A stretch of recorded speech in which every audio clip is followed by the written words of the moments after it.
Bismillahirrahmanirrahim. Assalamu alaikum wa rahmatullahi wa barakatuh. Good morning, good afternoon, good evening, wherever you are. This is Naeem Mushtaq here, and today I'm very blessed and honored to have Waleed Ziad with me, who is the author of Hidden Caliphate and Sufi Saints Beyond the Oxus and Indus. And this is, mashallah, very thick book. And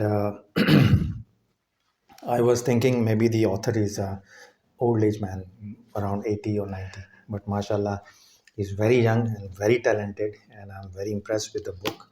Mashallah, mashallah. So, Waleed, this is a program, Coffee with Friends series. This is not a commercial. This is very relaxing, just like two friends talking to each other. So, tell us about yourself.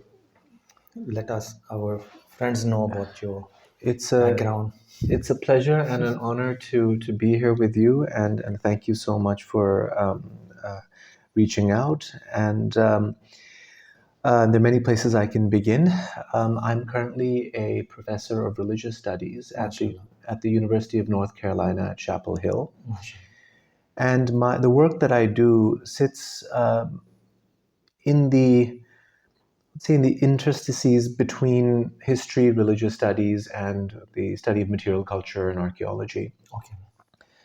My interest is I'm a historian by trade, so my doctorate is in history. Mashallah. I was actually an economist for many years in my life, which I think in many ways does inform what I do. For 8 years, I was in the private sector, and then I did my doctorate. Mashallah. There are two areas of specialization. One is on Sufism and religious networks in the Persianate world. In other words, all of the regions in the Islamic world that were inflected with Persian culture, Persian ethics. And that zone, as you well know, extends from Xinjiang in China all the way to, frankly, Bosnia. And that work is focused on the 18th to really the centuries to really the modern day. Majority of the work I do is 17th, 18th, 19th century, but there's contemporary work I've done as well. And then the other interest, which has been, in fact, gestating for a very long time, I would have to say probably for about 3 decades, is the ancient history, the classical world that makes up what we have, Gandhara, northern Pakistan, Sindh, what is today Afghanistan and Central Asia. And that, in fact, is the subject of the second book that came out just a few months ago, which I take it you'll be asking me about very soon. And these two seem very disparate. One actually uses material culture evidence, uses coinage, uses epigraphy. The other, as well as historical sources, the other uses historical sources in a range of different languages, from Uzbek to Persian, Arabic, Sindhi, Uyghur, etc., as well as oral histories, which are, of course, a key tool that we have at our disposal. Where the two come together is that they deal with in fact, the same space. It is South and Central Asia. That's the core space that I look at. They deal with connectivity. They deal with what we call transculturation. They deal with the movement of ideas, the sharing of ideas, of beliefs.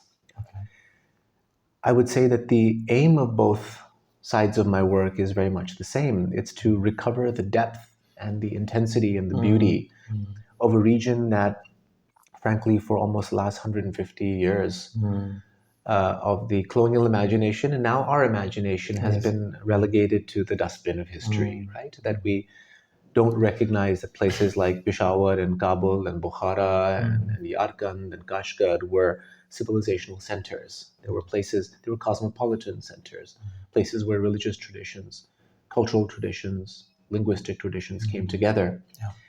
And they were part of one vast landmass where ideas were shared and constantly circulated. So, this is another book of yours. What is this? In the treasure room of the Sakura King? Of the Sakura King, So, yes. what is this? Okay. Thank you for the bluntness of your question. This is a book about 15, 20 years in the making, and it's about coins. And it's about an absolutely fascinating cave temple, which existed as kind of a shrine state, like an independent entity in northwestern Pakistan, in the Ilaka Khair, north of Mardan. यानी एक वहाँ एक रुस्तम नामी इलाका है, तो उसके कुछ चंद घंटे आगे. So this is actually a phenomenal site. In fact, it's a sequence of sacred sites that exist in the highlands north of Mardan.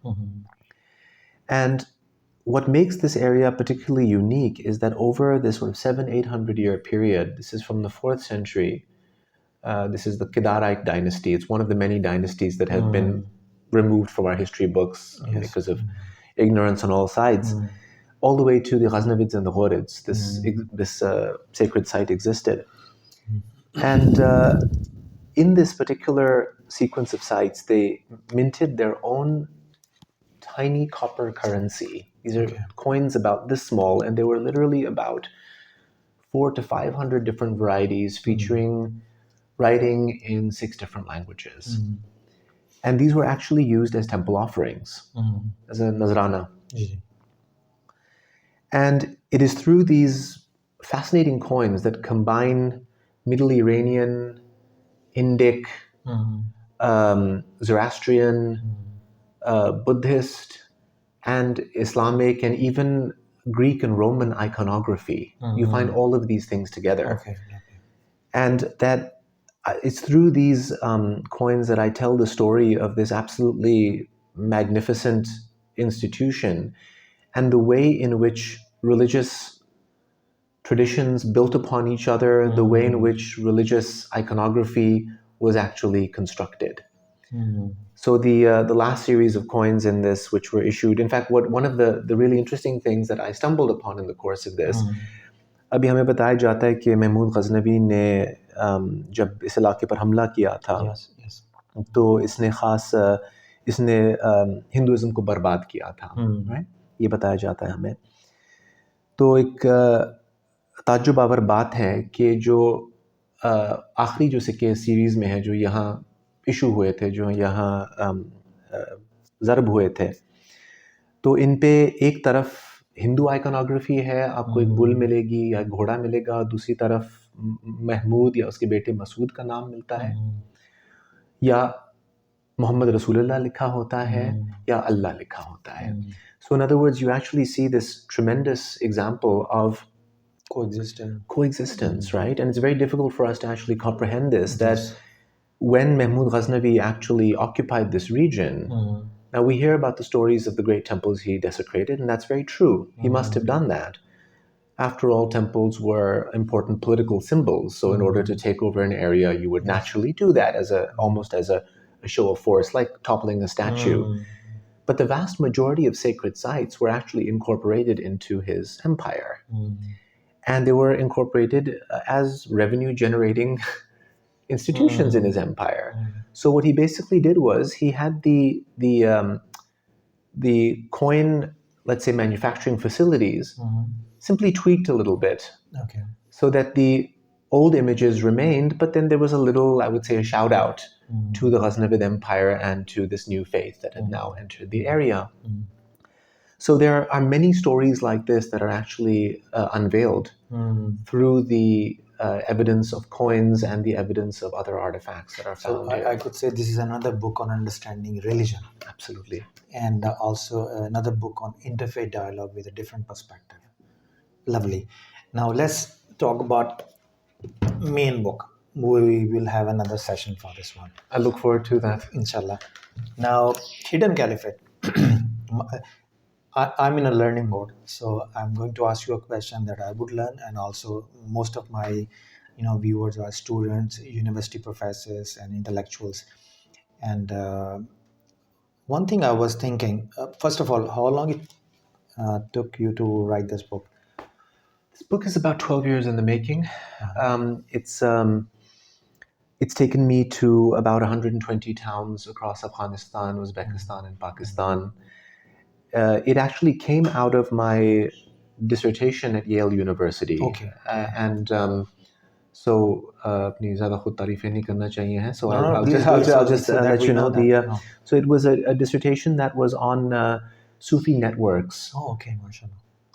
between Central and South Asia, Okay. focusing on the Naqshbandi Mujaddidi silsila, which actually by this 17th century becomes the, from 17th century all the way to the early 20th century, is the longest Muslim network, religious network, in fact, in existence. Exactly. So it was on the connectivity, and it was on the, in fact, started with really the story of Sheikh Ahmad Sirhindi, who is the pivotal figure in this particular Sufi silsila. And then it's like a journey. So this story, I think the best way to describe it is the story is a journey. And it is both the journey of one particular figure and his network that I focus on, and it's also my journey. Okay, lovely. So over this 12-year period, you'll see this, that the chapters actually go from place to place. So it begins, let's say, in Sirhind, in North India, moves on to Peshawar, and it follows the story of one great Sufi sheikh of the 18th century, Okay. based in Peshawar, whose name was Hazrat Fazl Ahmad Peshawari. Oh, okay. Rahmatullah alayh. Alhamdulillah. And what is phenomenal about Hazrat Fazl Ahmad Peshawari, and why I fell in love with Hazrat Fazl Ahmad Peshawari, was that his network stretched all the way to Siberia. Wow. And all the way to the Volga in Russia, Tatarstan. Oh, okay. The great sheikhs of Siberia of the 19th century had trained under his son. Okay. The largest madrasa in Xinjiang, the Uyghur areas of China, was actually connected to his silsila through Kyrgyzstan. Okay. The Khan of Bukhara was not just his murid. In fact, two Khans of Bukhara were not just his murid, they were also his khalifas. Wow. They had actually received ijazat to teach the Naqshbandi Mujaddidi silsila, and he had inspired them to such a degree that they would spend several hours a day in the Khanaqah doing their own internal meditation and also then training their students. Akhund of Swat, ye Sadhu Baba, he was also a murid of him, of Hazrat Fazl Ahmad. Hazrat Fazl Ahmad. Okay. The greatest poet and author of the early Uzbek language in the 19th century, Muqimi. He's from a place east of Tashkent. He was also the murid of Hazrat Fazl Ahmad's son. Wow, mashallah. His murids are all the way to Dagestan. And he had appointed literally every stone that I overturned as I was traveling throughout Afghanistan, Mazar-e-Sharif, Kabul, Kandahar, Bukhara, Kokand, Khiva. His name would show up. Wow. And yet he's more or less entirely forgotten. Yeah, that's what I was thinking, because you never read about his name in Urdu literature or Sufi literature printed in Pakistan or India. Not in the least. And this is what's rather interesting is I'll challenge you. You go to Peshawar and you ask around the old city as to where his mazar is. And it'll take you a while to actually find it. It's actually near Yakatut. His shrine is in Peshawar? His shrine is in Peshawar. Another fascinating point is the last of his great spiritual descendants, who's also his lineal descendant from his family, was the last great sheikh of North Waziristan, who was actually leading several khaniqahs and running publishing houses in 3 languages. Pashto, in fact, I would say 4. Pashto, Urdu, Farsi, and Arabic. Books on metaphysics, on philosophy, on tasawwuf, on poetry, on history, from North Waziristan and Malakand Agency from 1950 to the early 2000s. This is the period of the greatest wars, the rise of extremism, and this is an alternative history of this area that we consider to be the most dangerous place in the world, to use President Obama's really problematic words about this. So what came out of this, and I have to say that, I owe this, this is not my work. First of all, I have to be very clear. There are hundreds of people so much greater than I am, who've actually literally held my hand in the course of this work. And 2 names that I wish to point out, I think, up front: Dr. Iqbal Mujaddidi, marhum, who passed away just last year this is the generosity of this man, one of the most brilliant minds in in Pakistan, who you would enter into his living room and you'd see the same broken clock. Apparently had been sitting there for 20 years, so broken. He had वो एक ही कुर्ता पहनते थे, सादा kurta. Often one of his collars was also turned down, one turned up. And like the majzubana the majzubana कैफियत, बिल्कुल बिल्कुल, जो असल जो मजजूब होता है. He had collected one of the finest libraries of manuscripts and books on tasawwuf in Pakistan, which he donated to Punjab University. I hope they keep it well. They are keeping it well. There's several catalogs now published and under his guidance. Otherwise, shayad nahi hota. So, people like this. There's someone in Rawalpindi, Kashifuddin Chauhan, whose job is, he's not an academic by profession, but by God is he one of the most brilliant bibliophiles, book lovers and scholars that I've ever seen, who the first time I sat with him, I asked him a question about Naqshbandi Sufism in one town, and he gives me a list of 60 books from his memory. Wow. And then he says, यानी इसके अपनी बाचा देखें, इसमें ये गड़बड़ है, इसमें ये इसका ये फायदा है, etc., etc., etc. Sort of a living encyclopedia. Living encyclopedia. He's one of my very dear friends.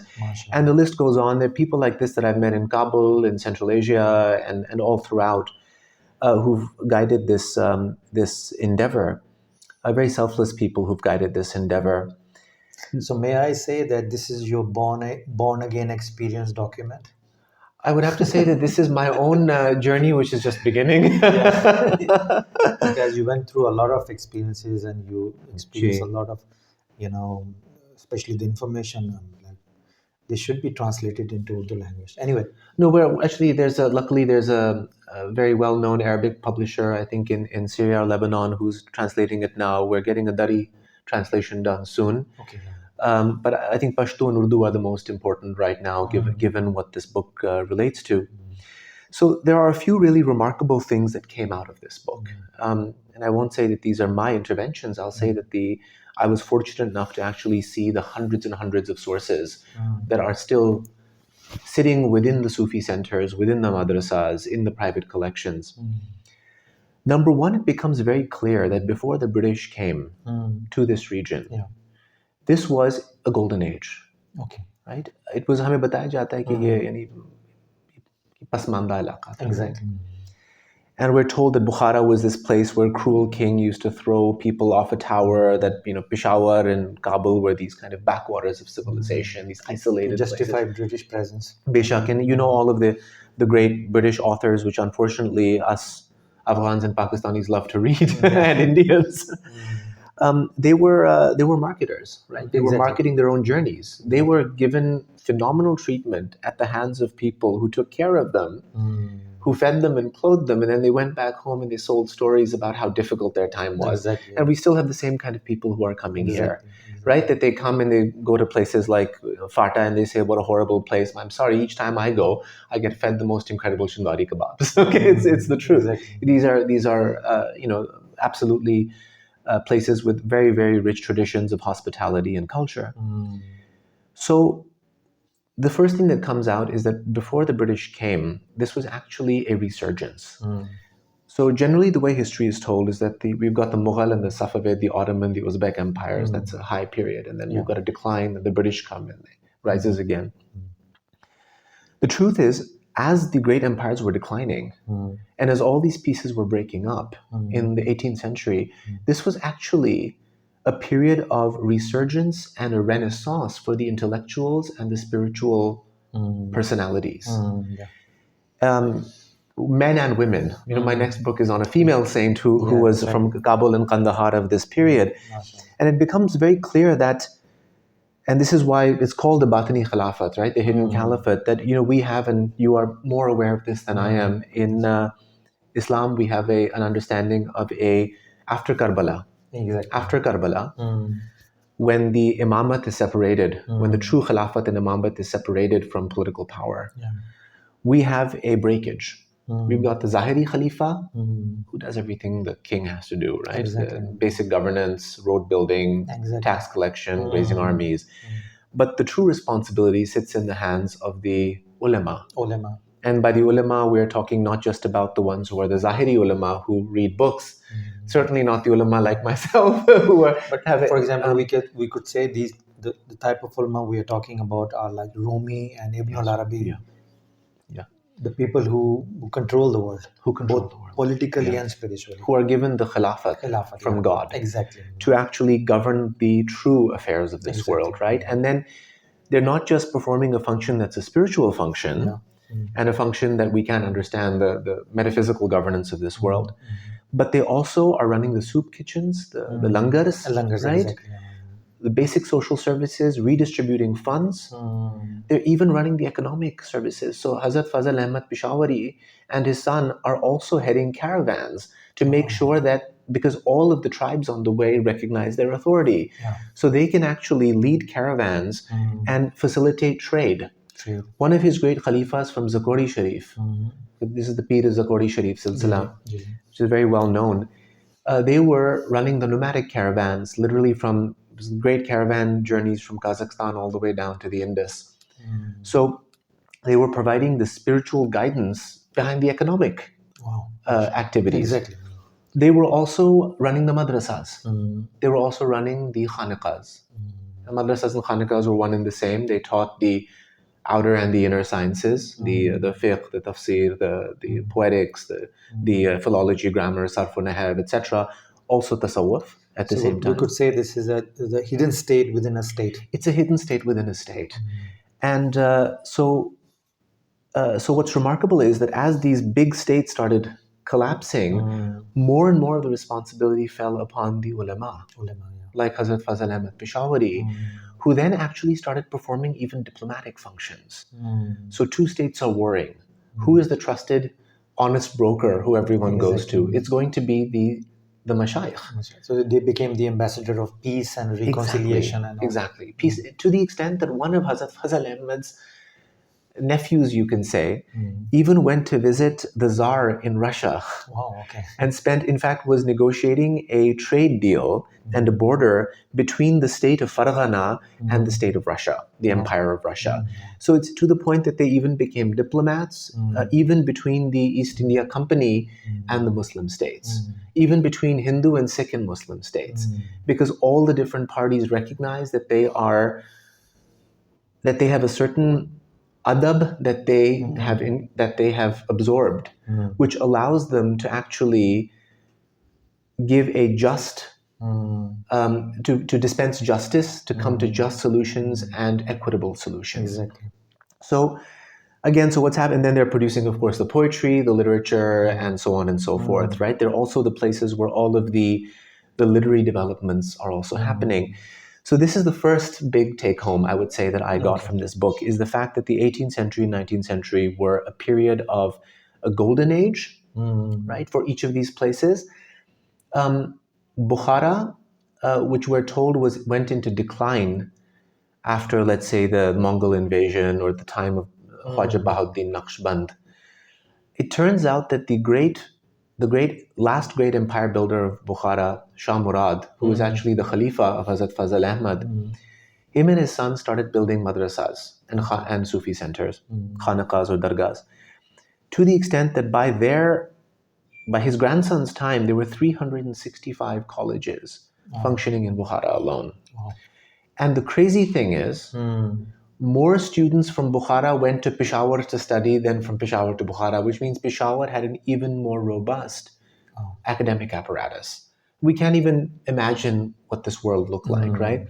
Where a huge chunk of the revenues of the state actually went to these activities of intellectual and spiritual betterment. So we already have a long history of relationship, not just the CPAC and the other economic corridor. And I think this is what some of the powers are afraid of, because we already have groundwork ready for all these economicals. Yes. Says the book is Hidden Caliphate. So I would like to ask some hidden questions. I'll see if I can do justice. This is based on my experience. When you have a lot of information in front of you, when you discover a lot of missing links, the most difficult task is to see the missing links and stay on the right path in your thought process. Where did you get your conceptual enlightenment? Or during this process of analysis Yeah. and discovery, what were your spiritual experiences that guided you? Um, so as you well know, a lot of I asked this institutions. question for myself so that I could also copy and methodology, and the people could also I think the learning is going to be much more me learning from you, but I will humor your question. Uh, a lot of the Sufi institutions and the madrasas in the Muslim world are just a shadow of their former selves. You know this as well as I do. There's exactly. been a breakdown, right? They're not what they used to be, and the reasons for that, in fact, are the last chapter of this book. I go through why that happened, but you know the reasons as well as I do. It's colonialism, modernity, etc., right? Um, but still, within these particular networks and what's left of these networks, there is still a and I'm just speaking from my heart, there is still an adab and a muhabbat that exists. Okay. And for me, I guess one of the most humbling experiences, there are a couple of things that is just the generosity of the people that I've worked with, which I think is probably the biggest miracle that this world has left behind. And I have to say that there are other sorts of miraculous experiences that naturally one has in these journeys. Very dangerous experiences too, I must say.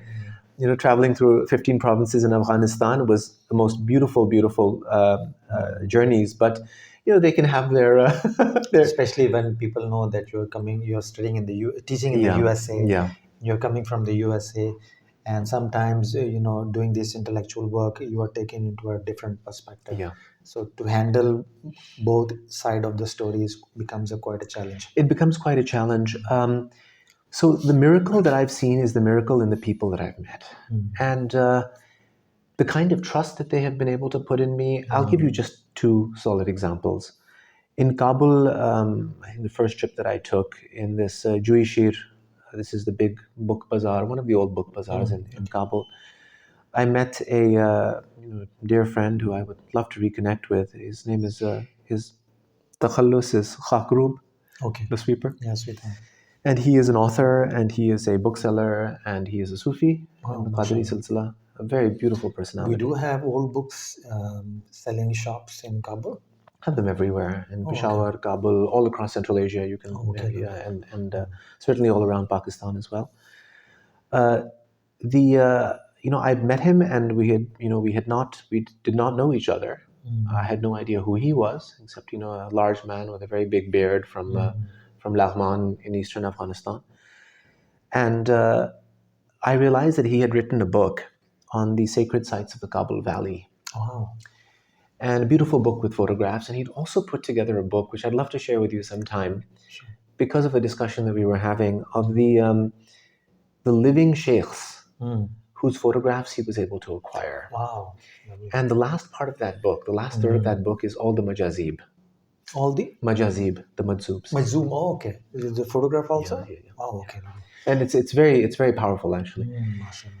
So I didn't know who he was, and I think after the second meeting or third meeting, maybe second meeting, I told him, "Listen, I want you to take me on some ziyarat trips." And we would leave in the morning, and we would start traveling, and we took several trips well into the mountains of Nijrab, all the way to the Pakistan border to a place called Batikot, where apparently even security forces couldn't go, but we were having picnics, right? Because the world is such a. Exactly. I approach it from such a different perspective, right? And I'll mention that one particular trip that we were taking to Kapisa, to Nijrao, in the mountains, it was a difficult time in Afghanistan's history. And on the way, we stopped by several mazars and several madrasas.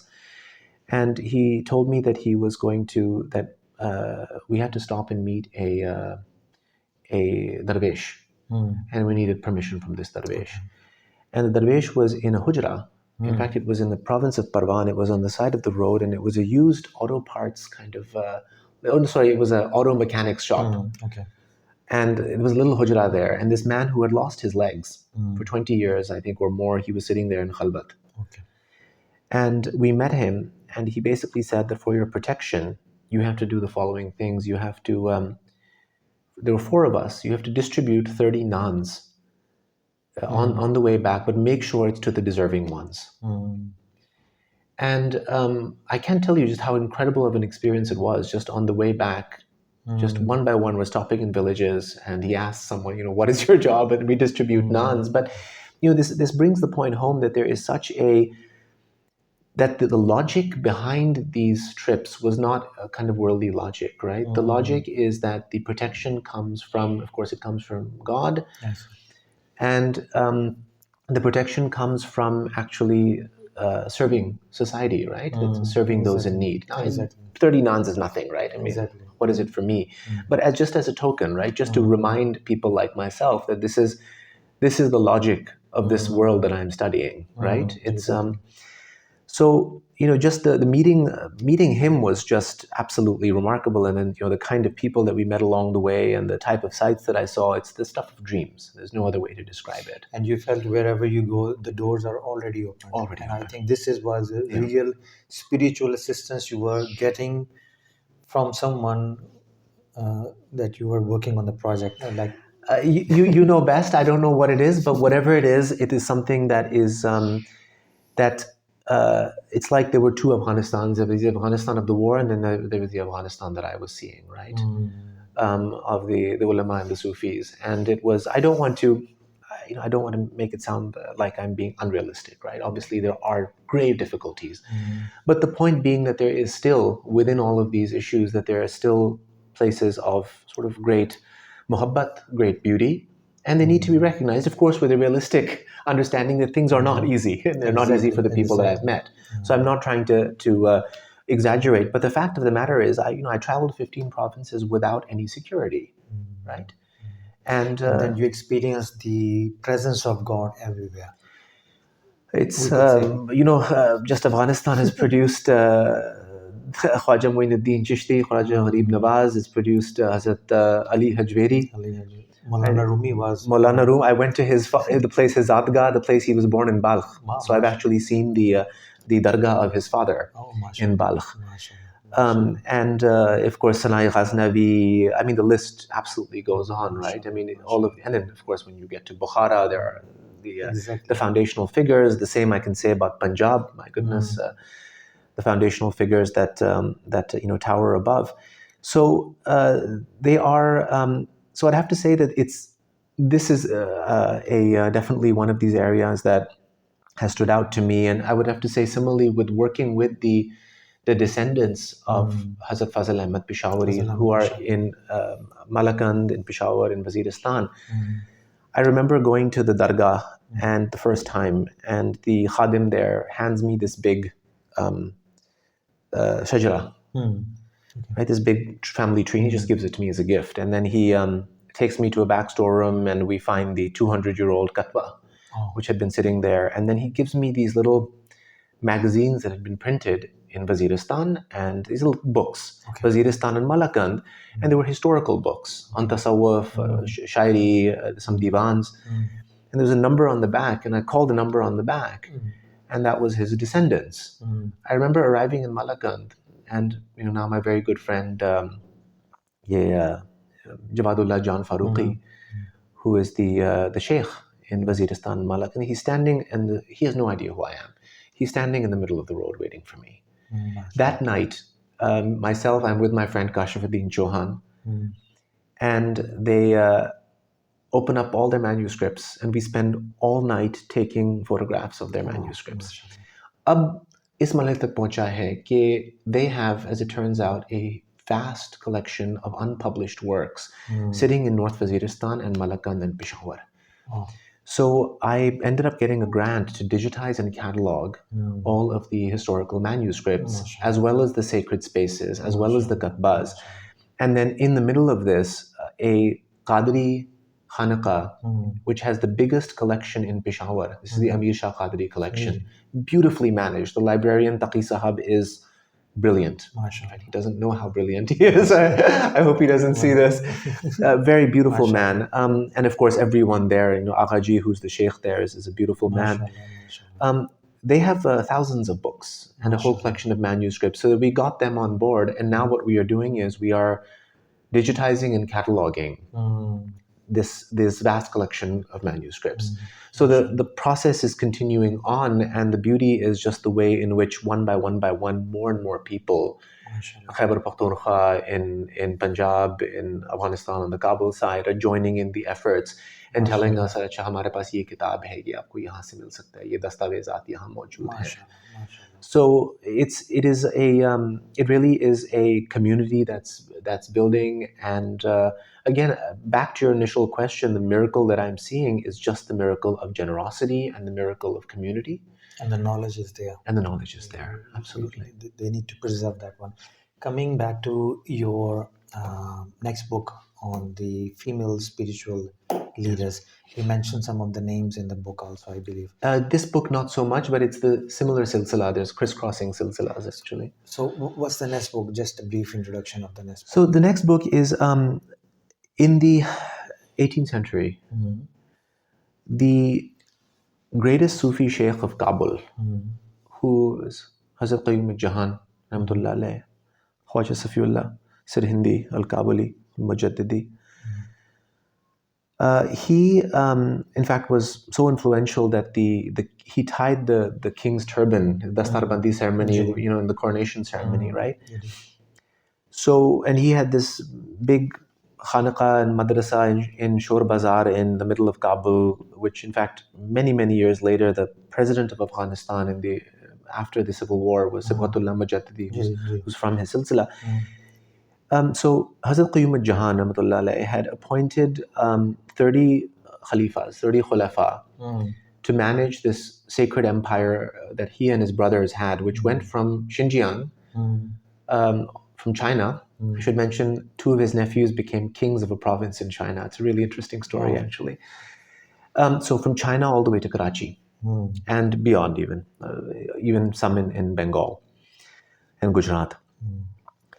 Out of these 30, and these 30 were huge figures, the biggest alims of Sindh, the Tatvi family, Hazrat Ibrahim Tatvi, the Nasarpuri Qazis, who are the most well-known Qazis of Sindh, the Abdul Wahid Sistani, who was the sort of greatest sort of jurisprudential mind of the 18th century.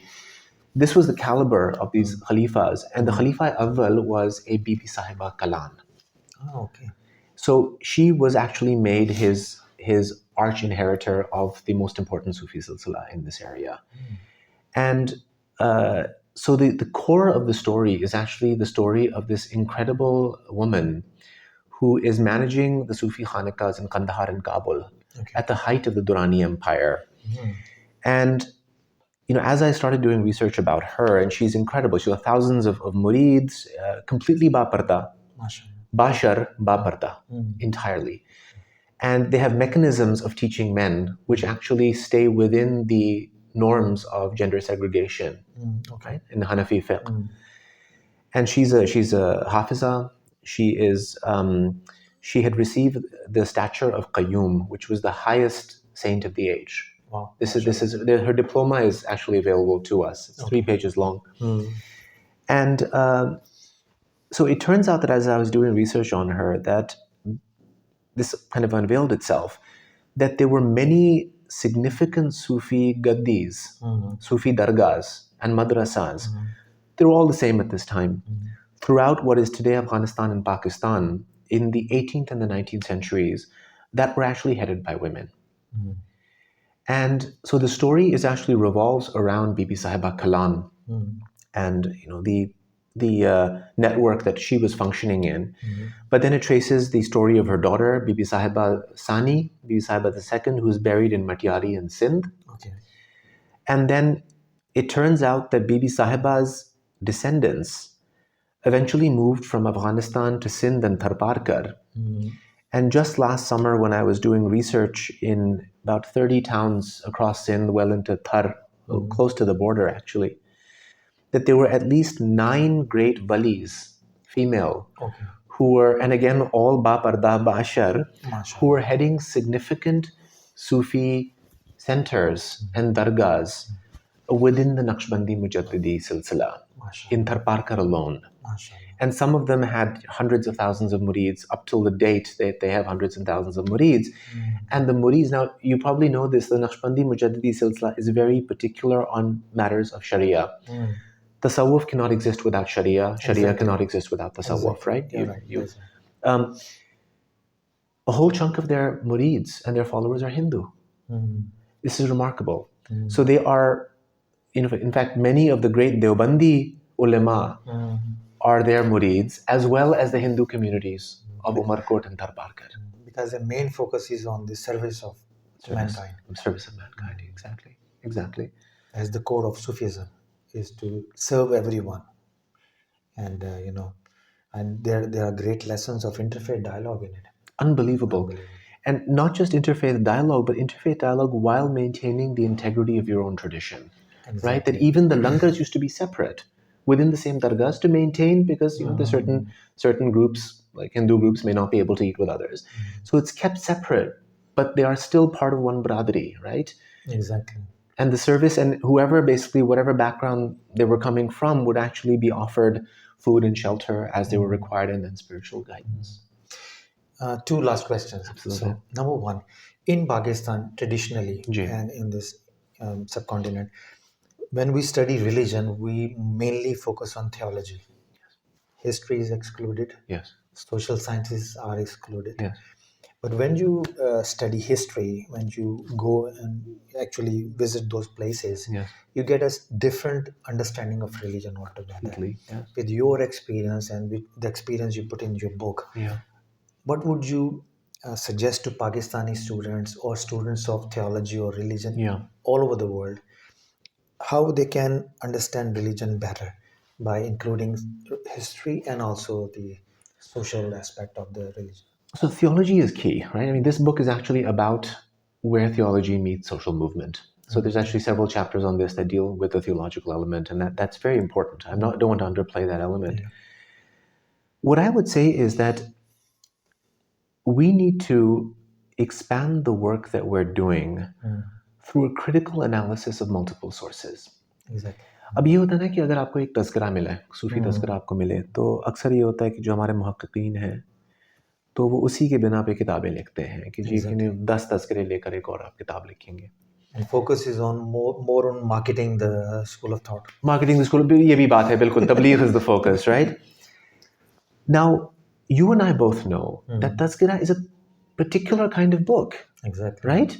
Shairi, yani divans are a particular kind of book. You will not find political history inside a divan. You will not find political history inside a tazkira. Exactly. Right? Tazkira has its own form. And it will only tell you so much. And much of what it will tell you is within a certain framework. Right? And there are many things it will not tell you. So what we have to do is we've got to look at oral histories. We have to interview people. To what degree people can remember what was happening. Look at the physical space. What was happening there? What does the building look like? Someone may tell you that this person was a great scholar of the age, but a great scholar from Dera Ismail Khan may look different from a great scholar of Delhi, may look different from a great scholar in Herat, right? Exactly. The institutions would be very different. Exactly. Or let's say some, Qabaili area, right? Where the great scholar may be someone who is, there's a madrasa I'm looking at. I'll give you this example. It's a madrasa I'm looking at called Caliphate. It's a great madrasa of the, started in the 18th century.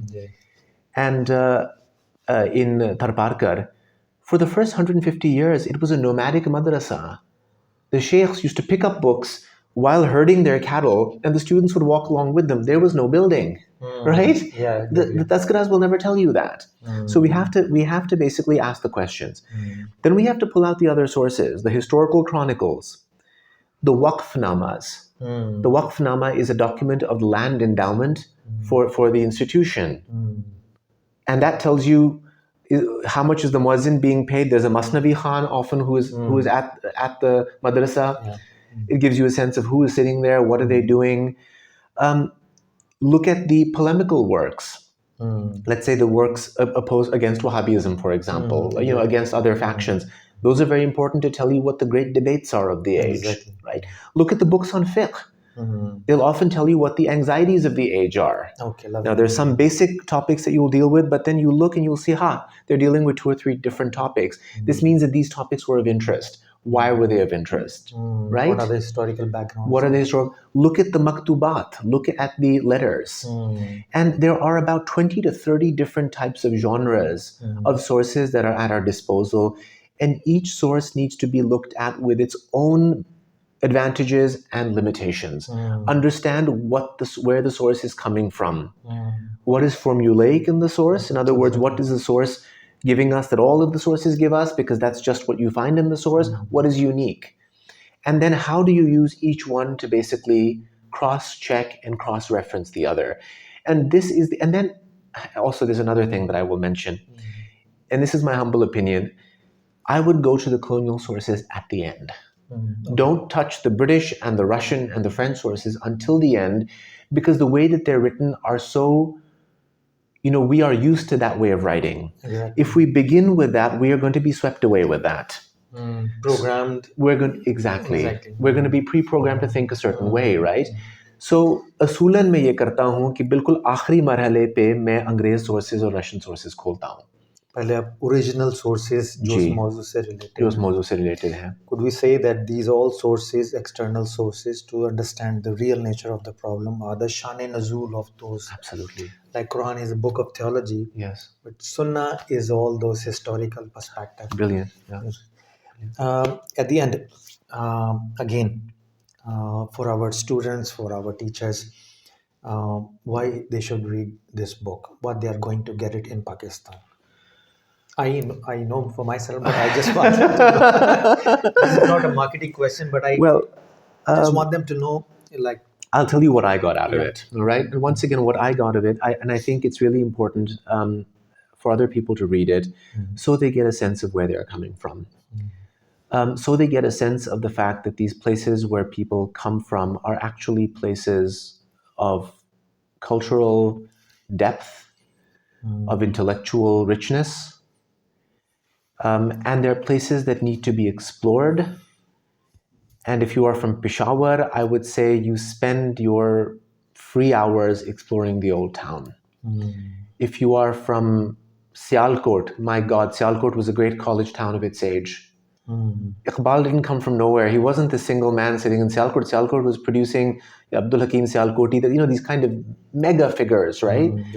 So all of us have to, I think, rethink the places that we are coming from and rethink the stories that we've been told. And I think this is what this book attempts to do. Okay. And that, what I would say is, and then I think it can pave the way for future research for people who are far better than I am, far more brilliant than I am, to then pick up, in the threads that I've got. Each of these little threads, the sources that I've picked up, can be books on their own. Exactly. What I've seen, that is like a time travel. You go back, the way you have visualized history and you have painted the history. This is another book of, like, I would say the Persian literature or the Arabic literature, where you move back into the history and try to understand the realities and all those things. Because writing on history is sometimes is a very dry topic. It is, the way we write it. But to put spirituality in words is not possible unless you go through the same experience. And I can see, when I was reading the book, I could feel your experience. I could feel the spirituality behind certain words. Because sometimes when you write through mind, you know the formation of the word and the paragraph and sentence. But when you write from the heart has its own, logical sequence. You understand what I mean? Well, I was attempting to write through the mind. If the heart entered its way into it, well, my apologies. No. What I mean to say, this is a beautiful thing. Because thank you. I much appreciate it. Thank you very much. Because sometimes you're reading the history, but through the history, while you are reading, you are also getting some spiritual enlightenment. This is no doubt the benefit of connecting with this. So you are also connected with some sort of spiritual bayat. And no, I'm not. No, I'm not. And a couple of reasons. I don't think that it's meant to be taken lightly. When I study this as a historian, but it becomes very abundantly clear that this is a serious science. that 1,000 years of and more of civilization has been dedicated to developing the science. And just like in engineering, I don't believe that I'm going to be an engineer by doing part-time courses. No one's going to walk on the bridge that I build after taking Yeah. part-time courses in engineering.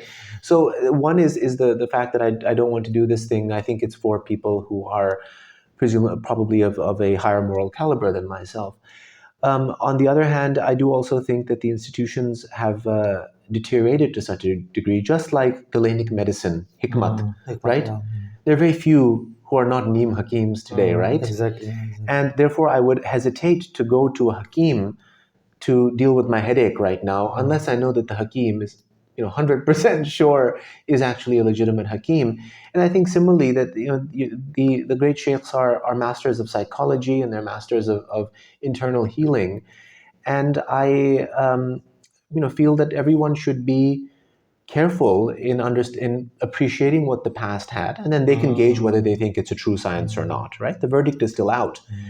Um, but at the same time, to realize that one cannot simply take what's on the ground today and pretend that it's the thing of the past. The same way our ulema today, with all due respect, I have some very dear friends who are scholars here, but very few of them are of any caliber of the past.